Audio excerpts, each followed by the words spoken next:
Dans le reste de l'actualité, Margrethe Vestager, devant les députés du Parlement européen, la vice-présidente de l'exécutif européen est interrogée sur la nomination de l'américaine Fiona Scott Morton à un poste clé de l'Union européenne pour la régulation des géants de la tech.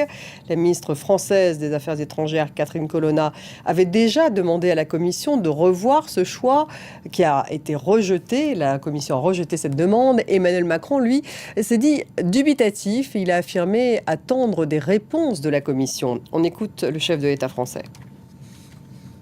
Qu'est-ce que ça veut dire de la recherche académique européenne? Nous sommes 27 États membres. Est-ce qu'il n'y a aucun de ces 27 États membres qui a des chercheurs assez bons pour conseiller la Commission? C'est une vraie interrogation. Deuxièmement, je suis attaché à la réciprocité en la matière, il faut la demander. Troisièmement, est-ce que c'est vraiment la posture la plus efficace, y compris pour cette chercheuse, si elle doit se porter en retrait, se déporter de tant de sujets sur lesquels elle aurait conseillé les entreprises qui sont questionnées. Donc voilà, autant de questions que je me pose, ce qui me rend dubitatif. Et on retrouve tout de suite Pierre Benazet à Bruxelles. Pierre, bonsoir. Comment Vestager se défend-elle ?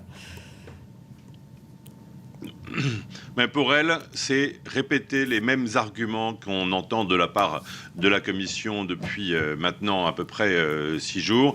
Ce sont des porte-paroles pour l'instant qui ont répété que c'était la meilleure candidate et c'est ça que Margrethe Vestager vient dire aujourd'hui devant le Parlement européen. Cette audition vient de se terminer il y a quelques minutes. Fiona Scott Morton, selon Margrethe Vestager, était la meilleure candidate. Il restait 3 personnes retenues à la fin sur la liste la plus courte des plus qualifiés.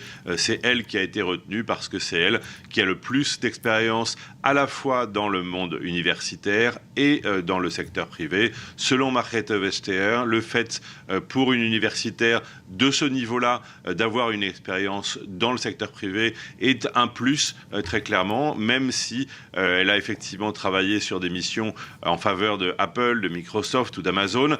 Pour l'instant, Margrethe Vestager se refuse à donner aux parlementaires européens la liste que certains réclament, la liste de tous les points où il pourrait y avoir un conflit d'intérêts parce que c'est une des questions majeures qu'ils craignent et qu'ils ont posées aujourd'hui à la commissaire chargée de la concurrence.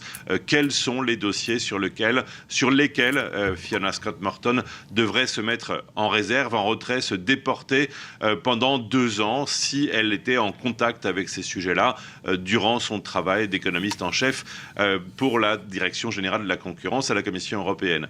Bref, elle ne répond pas véritablement aux inquiétudes posées essentiellement par la France en général. On l'a bien entendu, Margrethe Vestager est surtout face à une fronde qui vient de Paris et qui vient beaucoup des députés français au Parlement européen, même si on a entendu des députés allemands extrêmement critiques eux aussi.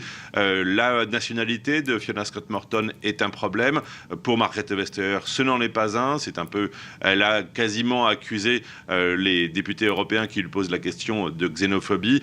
Bref, l'accusation reste, c'est comme le disait une députée de la gauche française tout à l'heure, on engage un shérif américain pour faire la loi en Europe. Est-ce que les Américains, est-ce que les Chinois feraient de même et engageraient eux aussi des Européens pour faire la loi chez eux? Toujours cette inquiétude chez les députés européens, cette inquiétude d'ingérence, de conflit d'intérêts qui n'a pas été totalement apaisée, même si, selon Margrethe Vestager, Fiona Scott Morton remplit toutes les conditions possibles.